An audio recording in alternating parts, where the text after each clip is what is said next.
Okay, the reading for this week is Murakami Haruki's Nemuri, a short story.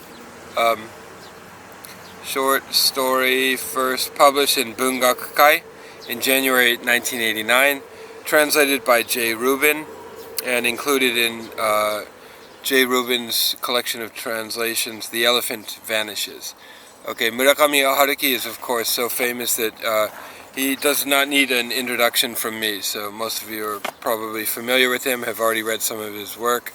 I'm not going to explain it. You can look on Wikipedia if you want to confirm any information about the author himself, but he is probably the most popular, globally popular Japanese writer ever, right?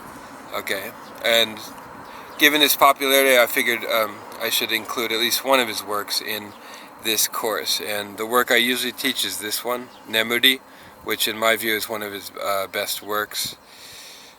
Okay, so let's just jump right into the questions.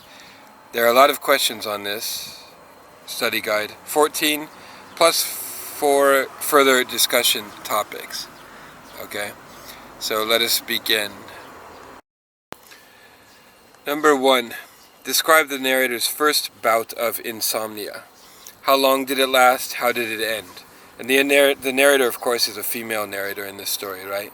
So he's writing from the perspective of a female, which is pretty rare in Murakami Haruki's works. Usually it's from the perspective of a very heterosexual male protagonist who calls himself Boku, right? So this is one of the exceptions where he writes from the perspective of a female character. Okay, number 2, describe the narrator's current condition of sleeplessness. How does this condition differ from her prior experience with insomnia? Okay, so there's a distinction between insomnia and this current state of sleeplessness. Explain that. Number 3, describe the husband and the narrator's relationship with him. Is his featureless, quote-unquote, featureless face indicative of something? Okay, so this is just a general question about the husband. And what does he what does he stand for, I guess you could say. Number 4, describe the narrator's daily routine. Okay, once she begins this strange condition of sleeplessness, how does she go about her day? Number 5, the narrator says that deep within her exists something very important to me, she says, which she does not want to lose. What do you think this something is? Okay, so this is a very key question in the work. She's got this something special inside of her that she feels that she's losing, right, in her regular daily routine, in her conventional lifestyle.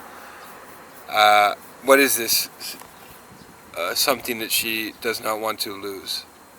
Number 6, the narrator seems to have a good conventional life, yet something is missing. What exactly is missing in her view? Okay, so 5 and 6 are basically the same questions, so you can answer those together. And in number 4, I said describe her daily routine. This refers to her daily routine before her strange phenomenon of sleeplessness begins, right? So describe her daily routine as a conventional housewife, okay? We'll get to the second part later. Number 7, describe her first sleepless night, okay? Number 8, describe the strange vision she has, which prompts her into a state of sleeplessness.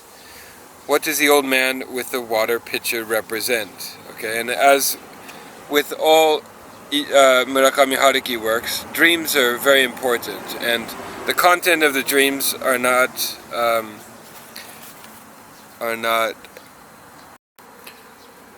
arbitrary, right? They symbolize certain things from the characters' lives in most cases. So in this case, we have a strange old man standing before her bed, holding a pitcher of water and pouring water on her feet, which makes her feet stick to the ground and render her unable to move, okay? So what do we want to read this dream then as we read an allegory, right? Dreams and allegories are basically the same thing, founded on the same kind of mechanisms. So reading a dream is kind of the same thing as reading an allegory. So what does everything from this dream represent? The old man represents X. Water pitcher represents Y. The water represents Z, and so forth. Okay, so decode this dream. Number 9. Compare and contrast the old narrator, that is the previous narrator back in her college days, with the recent narrator, the narrator in her family life as a conventional sort of housewife. What has changed in her life? How has she changed? What has she lost? Number 10.